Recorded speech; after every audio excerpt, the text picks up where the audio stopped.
मऊ से खबर आ रही है। आखिर क्यों बदहाल है बुंदेलखंड का किसान? आइए देखते हैं क्या है पूरी खबर।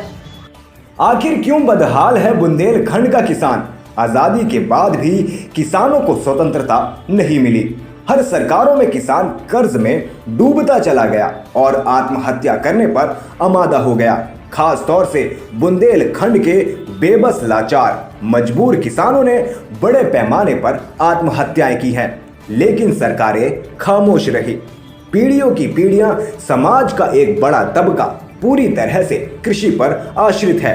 किसान अनाज पैदा करता है, उपजाता है और वह उपजाई फसल ज्यादा दिन अपने घर नहीं रख सकता, क्योंकि जरूरतें और कर्ज उसका कायदे से पीछा किए हैं। इसीलिए बुंदेलखंड का किसान औने पौने दामों पर अपनी फसल बेचने को मजबूर है। बुंदेलखंड में किसानों का डाटा बहुत खतरनाक है। किसानों की उत्पादन से ही बुंदेलखंड के बाजार टिके हैं। बाजार एवं अर्थव्यवस्था बुरी तरह से लड़खड़ा चुकी है। लगातार फसलों के चौपट होने से बुंदेलखंड का किसान बर्बाद हो गया है। रही सही कसर बैंक और तहसील एवं थाने के भ्रष्ट अधिकारियों ने किसानों से लूट मार करके इनकी कमर तोड़ दी है।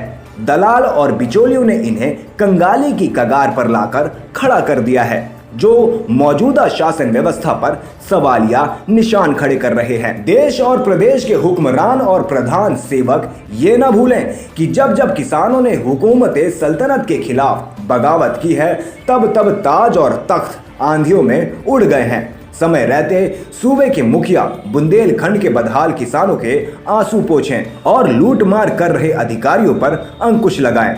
मऊरानीपुर झांसी से भूपेंद्र सिंह के साथ मुकेश सिंह की रिपोर्ट। तहसील में किस लिए घूम रहे हैं आप?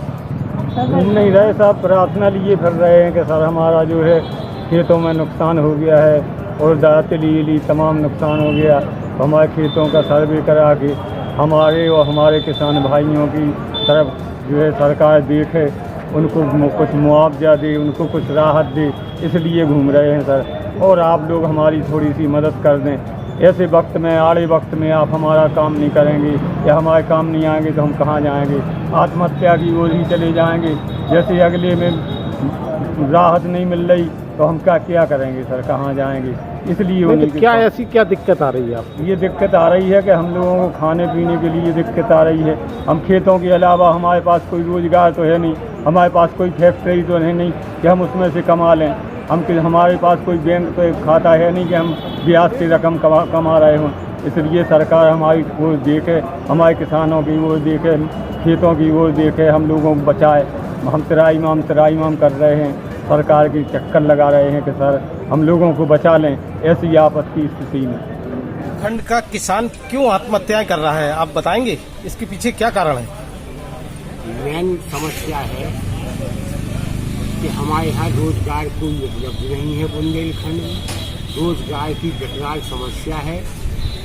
हमारे यहाँ का किसान दिल्ली, बम्बई, गुजरात और पंजाब में सिर्फ इसीलिए भागता है कि यहाँ काम नहीं मिलता है।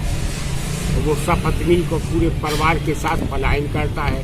अभी आपने लॉकडाउन के टाइम पर देखा होगा कि हमारे किसान भाई हजारों मीलों से एक साथ पैदल आए और अपने घर पे आए, इसलिए क्योंकि वहाँ पे भी भरण पोषण बंद हो गया था। अब लॉकडाउन खुला तो मेरे किसान भाई फिर वहाँ पलायन की ओर आ गए हैं। और कुछ कहें मेरे भाइयों?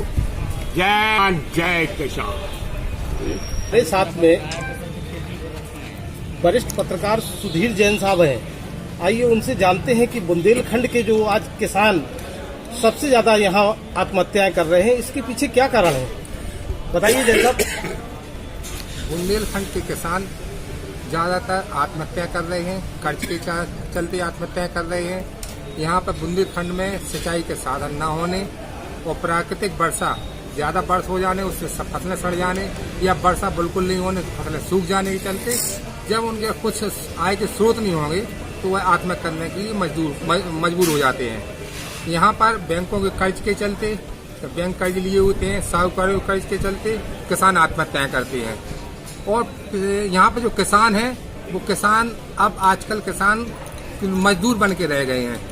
वह भुखमरी करते के कारण परिवार का भरण पोषण करने के लिए वह मजदूरी काम करने लगे हैं। किसानों के चलते जो किसान है गांव के वह गांव खाली होने लगे हैं। गांव खाली इसलिए हो जाते हैं, शहरों के लिए पलायन इसलिए कर जाते हैं क्योंकि खेतों में काम नहीं होता उनके पास, खेतों में फसलें नहीं होती हैं उनके पास। जब फसलें नहीं होती, काम नहीं होती तो परिवार का भरण पोषण कैसे होगा। यहाँ पे कई किसान परिवार ऐसे हैं जिनके पास परिवार की संख्या 10 और 20 है, उनके पास 2 बीघा खेती है, 3 बीघा खेती है। 3 बीघा खेती में 10 परिवारों को चलाने का काम जिम्मेदारी किसान की होती है, जिसके चलते वो साहूकार कर्जे में फंस जाते हैं। तो कर्जे में इतने फंस जाते हैं कि आत्महत्या ही उनके लिए चारा रह जाता है।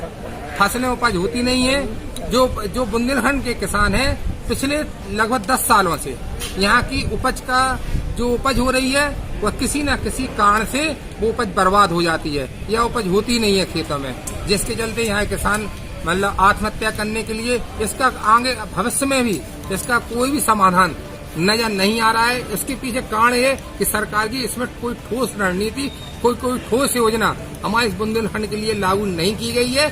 सिर्फ अभी तक जितनी घोषणा हुई है सब कागजी घोषणा हुई है या सरकार की चुनावी घोषणा हुई है या अपने किसानों को अपने पक्ष में करने के लिए योजना हुई है। वर्तमान में झांसी जिले के किसानों की क्या हालत है?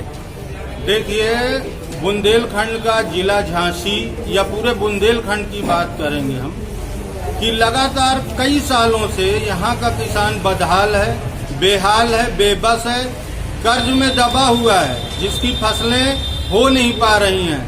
सरकारें कई आई बदली, लेकिन किसानों की किस्मत नहीं बदली। भारतीय जनता पार्टी ने कहा था कि हम 2022 में किसानों की आमदनी दुगनी कर देंगे, लेकिन 2019 में खरीफ की फसल 90 से 95% नष्ट हुई थी। उसमें भी आज तक कई हजार किसानों का खरीफ का बीमा प्रीमियम बकाया है। कोरोना महामारी लॉकडाउन के चलते किसान वैसे ही परेशान है, बदहाल है, रोजी रोटी छिन गई। लेकिन इस वर्ष भी खरीफ की फसल लगभग उर्द 90%, मूंग की भी फसल नष्ट हुई, तिली की भी नष्ट हो गई, मूंगफली की भी।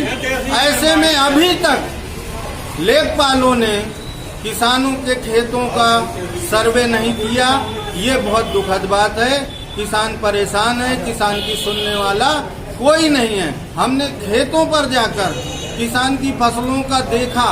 आज किसान पीला मोजियम रोग से परेशान है, अन्ना जानवर से परेशान है। परेशानी की कोई सीमा नहीं, किसानों की कोई सुनने वाला नहीं। हम सूबे के मुख्यमंत्री योगी आदित्यनाथ से मांग करते हैं कि किसानों के खेतों का प्लाट टू प्लाट सर्वे करके उनको जो क्षति हुई है उस क्षतिपूर्ति है तो उनको मुआवजा दिया जाए। ये हम लोगों की मांग है। खेत पे सो रहे थे और कल 50 लोग थे और 50 लोगों ने फसल काटी। और हमारा ये बच्चा और हमारी पत्नी थी और लोगों को आप शब्द बोले थे लोग। और 100 नंबर मैंने झांसी से फोन किया था, झांसी से 100 नंबर पहुंची, वो फसल उठवा के लाई। अभी साहब फसल उसकी तिली की फसल इनके घर पे रखी है, 7 महुआ की डुड़िया साहब कटी डली थी 2 साल से खेत पे, वो भी उठा लाए। यहाँ पे क्यों बैठे आप? हम साहब बच्चे के इंतजार में बैठे हैं जब से, और कोई थाने वाले भेज नहीं रहे हमसे। बेर फोन आ रहा है कि 3000 रुपए दो, हम ना पैसा नहीं है। पुलिस ने मांग की है पैसों की? पुलिस ने मांग की है पैसों की और कल से कर रही है और ये कह रही है हम 2 दिन और बैठा लेंगे। किस थाने की बात कर रहे हैं? मऊरानीपुर थाने की बात है साहब।